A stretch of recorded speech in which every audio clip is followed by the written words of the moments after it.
Tulipas taas tekemään teille vähän YouTubea.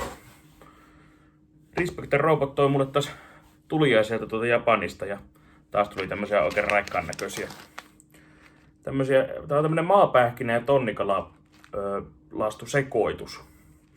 Hirveästi on hyviä DHA:ta ja EPA:ta löytyy, että on terveellisiäkin varmasti. Ja aika raikkaita on varmasti. Tuolla tonnikalalla tuossa kuvassa on hyvinkin tommonen tyytyväisen näköinen ilme, niin maistetaan näitä nyt sitten. Ja sieltä oli tullut vähän kritiikkiä, oli tullut tuohon edelliseen videoon, että oli ollut liian vähän tätä jälkipoltetta ja myönnän, että niin siinä kyllä pahasti aliarvioin sen ruoan ja olisi pitänyt jäädä pitemmäksi aikaa siihen nautiskelemaan, että sen takia se tuli se kummelin lopetus. Ja tällä kertaa mä en pääse nöyryyttämään. Mä nöyryytän itseäni, vaan katsotaan ihan kunnolla, miten tässä käy, kun näitä maistellaan. Ja mikäs tästä tosta pussi auki.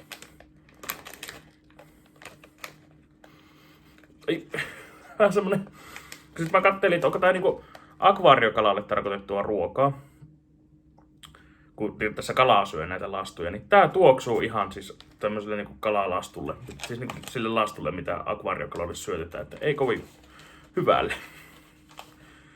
Se on vähän ikävää. Se ei ole miellyttävä tuoksu. Maistetaan pähkinää ensin.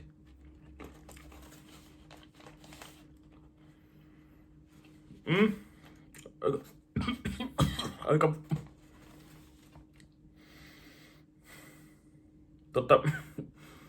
Semmonen kalaisan maku.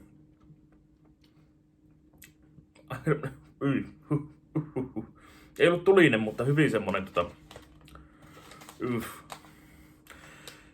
sellainen tietty semmonen raaka kala, miltä se haisee, kun se siellä ämpärissä on soutuveneen kyydissä, niin sellainen.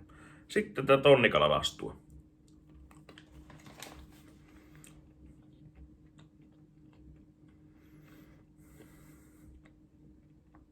Joo. Vähän on kuivaa, niin ei vittu vettä nyt ottaa tähän väliin, kun menee nää jälkihöyryt piloille, mutta ei vielä polttele. Aika epämiellyttävän makuisia ovat. Nyt on tämmönen aika tumma lastu.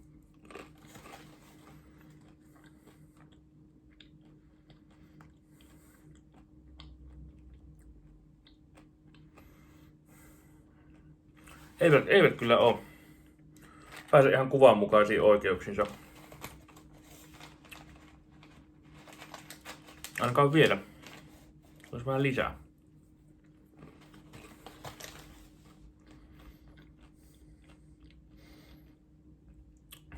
Siis äsken kun yskin tuossa, niin kyse ei ollut siitä, että oli liian tulista, vaan oli aika tunkkasen makusta oli. Mutta nyt tämähän alkaa vähän niinku tottua.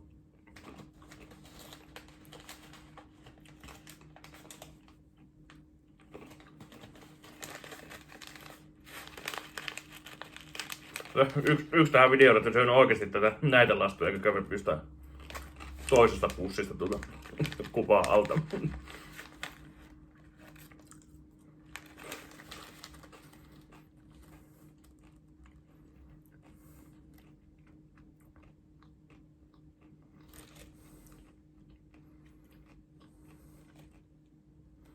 Se on valitettavan mietoja ovat. Mutta kai ovat sitten pirun terveellisiä. En tiedä, onko DHA 50 mg, onko se paljon vaan vähän.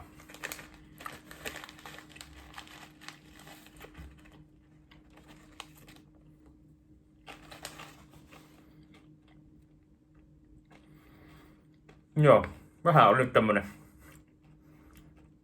pettymys. Ihan hyviä, kun vähän aikaa syö. Alkujärkytys oli, kun pussi avasi. Nyt tulee hyvin kalaisa tunnelma. No joo. Maistellaan vielä muutama. Katsotaan, jos teillä olisi vielä pohjalla ne chilit.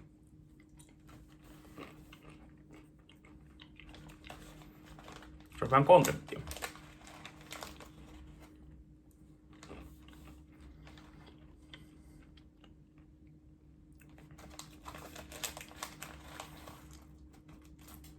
Olisi kunnon nippu.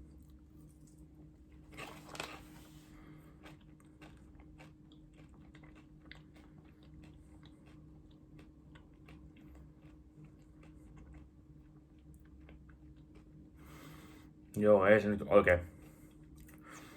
Ei nyt oikein. Mitäs nyt aina arvosana antaisin tälle tuotteelle, niin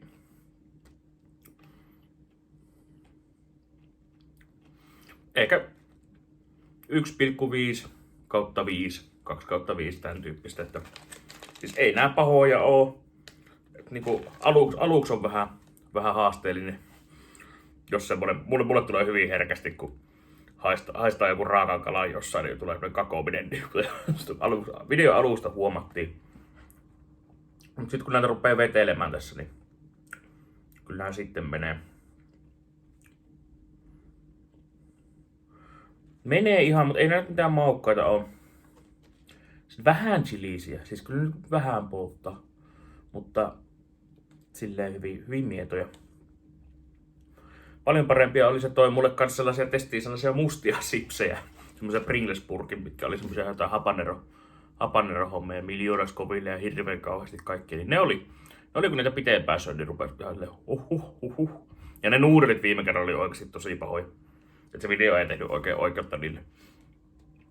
Siitä pahoittelut. Mut tämmönen YouTube-video tällä kertaa. Kiitos kun jaksoitte katsella ja pahoittelut kun ei tullut nyt sitä kontenttia. Jes. Ensi vuoteen, se on moro.